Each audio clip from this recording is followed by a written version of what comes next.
Meet the trailblazer championing women's leadership in sport. I'm Annie Gibbons. Women's Biz Leaders starts now.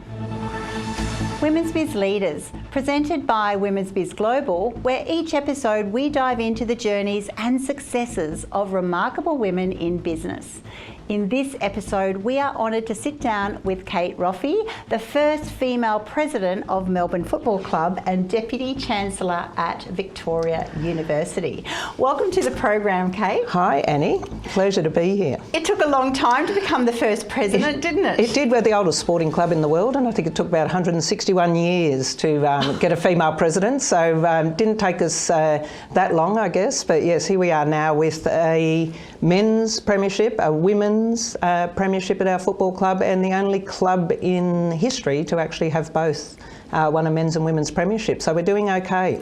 You're certainly doing okay, but why did it take so long? I think it's an interesting thing. Sports obviously have always been very much a male-dominated industry, so time to change, I think it's just a timing thing. Yes. It takes time. People are coming through, women are coming through. It took a long time to get females onto boards of football clubs, and I think when I started there were probably somewhere between 15 and 20. Now there's 60 plus women on AFL football club boards. So it's a process of getting enough numbers up there that people see it, young people see it and say, oh, I can be what I can see. Exactly, and that's what we're all about here. Now, you grew up a country kid, playing lots of sport, very sporty, and how did that influence the journey that you had as an athlete initially, and then from a corporate perspective, really being a trailblazer? Interestingly, I think the sporting bit actually gave me the courage to actually get up and try. I think that's the thing. People go, how do you get where you go in a career and things, and I think it's resilience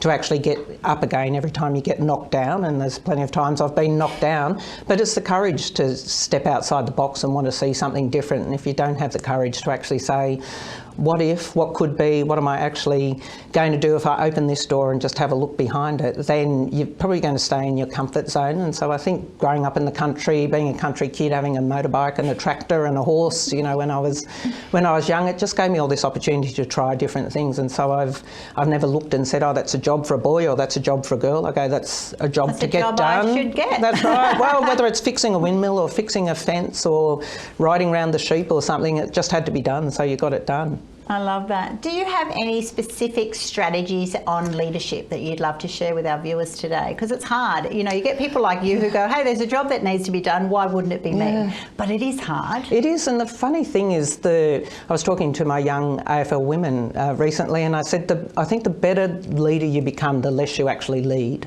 And the more you just guide and you watch what people are doing and you try to get all the ducks on the pond at the same time, and you try to get them all swimming in the same direction, but you don't try to make them all go in a single straight line because everybody's so different. And I think the greatest thing I've learned in my time as a leader and developing and becoming a better leader is great tolerance, because everybody is so different. And I'm getting older, and my young people at my football club, they're 18 when they start, they're all staying the same age, and I don't understand that life anymore. So I have to be a lot more tolerant and flexible. I think the better the leader I get, the less I lead and the more tolerant I become. Well, it's a different kind of leadership, isn't it? And I've noticed that in myself. I used to think it's being up front, and then I'm very much like you now. I actually see it like you're at the back and you're actually just guiding, and if you've got everyone in the right places, they'll end up at the right destination. You're kind of driving, if you like. Which is an interesting way, and we could have a big discussion on that. But you're also the Vice Chancellor of a university, so you've got these massive roles. How do you find juggling a very important role like that with the other ones that you have? Yes, and neither of those are paid, so I work full-time as a CEO, but I think I'm very good at compartmentalising things. So I have a good memory, so I can retain a lot of information, and I'm able to switch between things very quickly and effectively. So I can spend an hour doing a Vic Uni something, and then I can spend something on the football club, and then I can be at work doing something.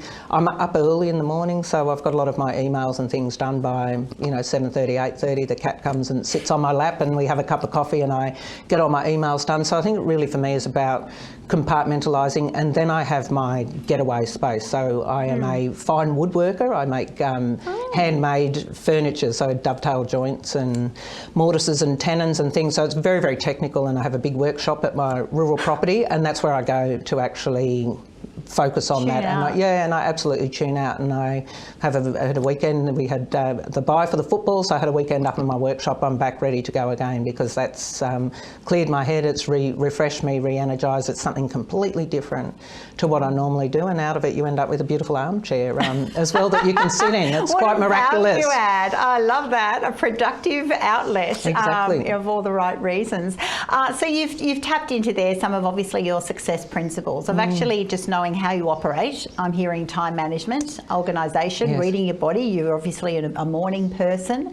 What other elements could you share with our viewers today that will really help them with their success? I think that the thing is stress. So I'm a very calm person. I sort of, when you get in a situation that's a crisis or that's difficult, I've just looked at it as a challenge to work your way around it, an obstacle to overcome. I'm not the sort of person that yells at my staff if they get something wrong. I just say, okay, well, we've got to fix this, and we move forward again. And so I think that being calm and just taking that minute to stop and assess first before you actually just race off in a panic and make a poor or a decision that's not well rounded with all of the information. And I think that's a natural thing for me. I've always been a very calm sort of person, but if there's one thing I would say to people when they're in those situations under stress, just take a breather, Pause. Take a little bit of time out, try and get yourself in a nice calm spot and look at everything. Look from the other person's shoe. I mean, I've just developed this way of saying, hang on, I see it this way, but how does that,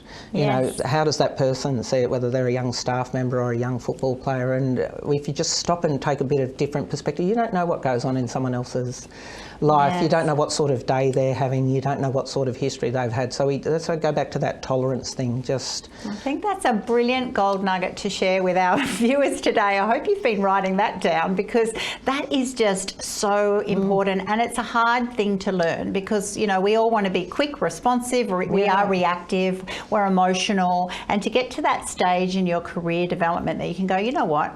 The place is not on fire. I can actually take a breath. I can start seeing, what led that person to do that behaviour. What's driving it? Seeing different perspectives. It is a real skill, but it seriously will change your life.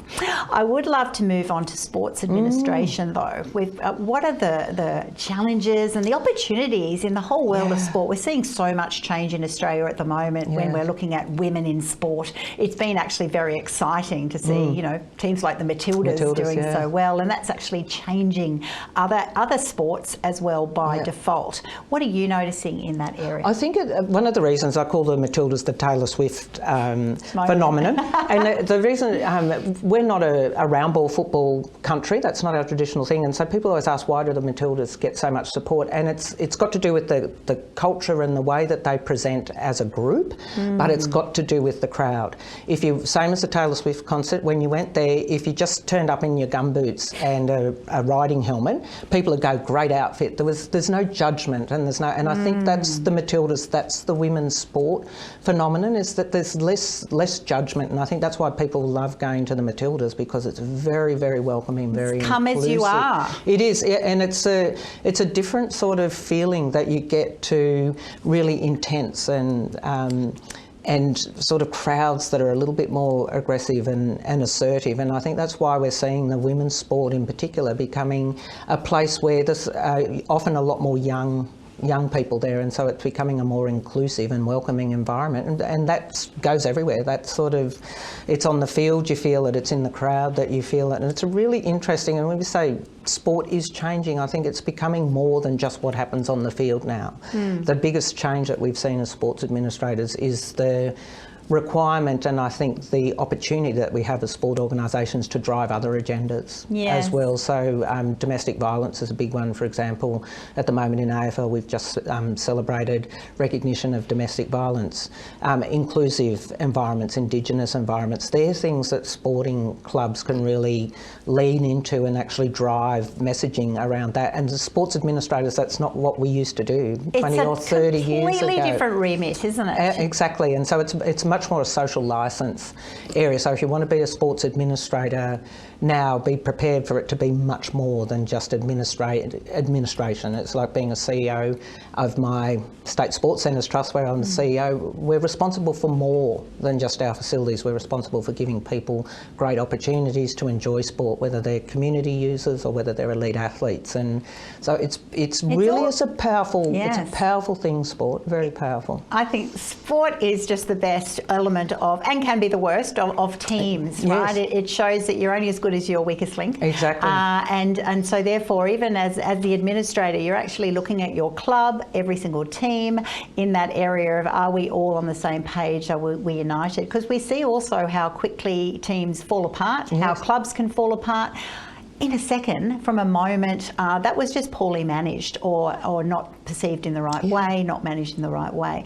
So do you feel that stress as a top administrator, that it's, you know, it's a sensitive road that you run as well, or do you just have to back yourself? I think it's not about backing myself, because I've got great support around me. You know, my board directors, they do more work than I do in reality. So I always say, surround yourself with diamonds. That just makes me look brilliant. So so I get the best people around, and I know that we will cope. We will get through it. And again, that calmness of just go back and assess and just be really clear about what seems like this, you know, massive, big, traumatic earthquake on the surface is actually, you know, it's not really that bad when you start to break it down into bits and pieces. And you know, just in those sorts of environments, whether it's politics or whether it's sport or whether you're the CEO of Qantas or whatever it is, it's just stop and take a breath, because when you're looking from the outside, it's not quite the same as when you're looking from the inside, and there's a sense of calmness that comes with more knowledge about what's actually happening. And realising even in your worst scenario that the news cycle will be gone in a day or two, and while you're taking that breath, and you're taking it very seriously, but it's a time to say, okay, we'll put out the fire, but we'll wait, but we'll also, I'm imagining from your perspective, go in there and do the hard work, which will take time to be able to flow out through all the teams and clubs that you actually have. So I'm just going to finish now on mentoring. You're now a mentor to so many women and men. So for those women who are wanting to get into sports administration, what do you advise them today? I think the thing I always say is just when everyone's young, they look down I call it the hallway of opportunities, and at the end of the hallway they see this door with a big shiny star on it, and everyone races to the shiny star door. You don't know what's behind it. I raced to it when I was younger. I thought it was the CEO's door. And you miss all of these things, doorways down the hallway as you race along. And so just stop. I always say to young people, build a block of experiences, build a block of knowledge first, stop and look in some of these other doorways, because if you still want to head to the CEO door or the president's door or whatever else, it will still be there. And much of this thing is just... They're not going anywhere. No, right person, right time, right place. Fantastic. That's what life's all about. Thanks for being on the show today. I have thoroughly enjoyed our conversation, and I thank you very much for joining us. Stop chasing those shiny objects, all right? Just make sure that you see all the opportunities, those golden opportunities that you might be racing by, because those gold nuggets will always be there at the right time for you. So thanks for joining us. I look forward to seeing you very, very soon. You're watching Ticker. We'll have more in just a few minutes.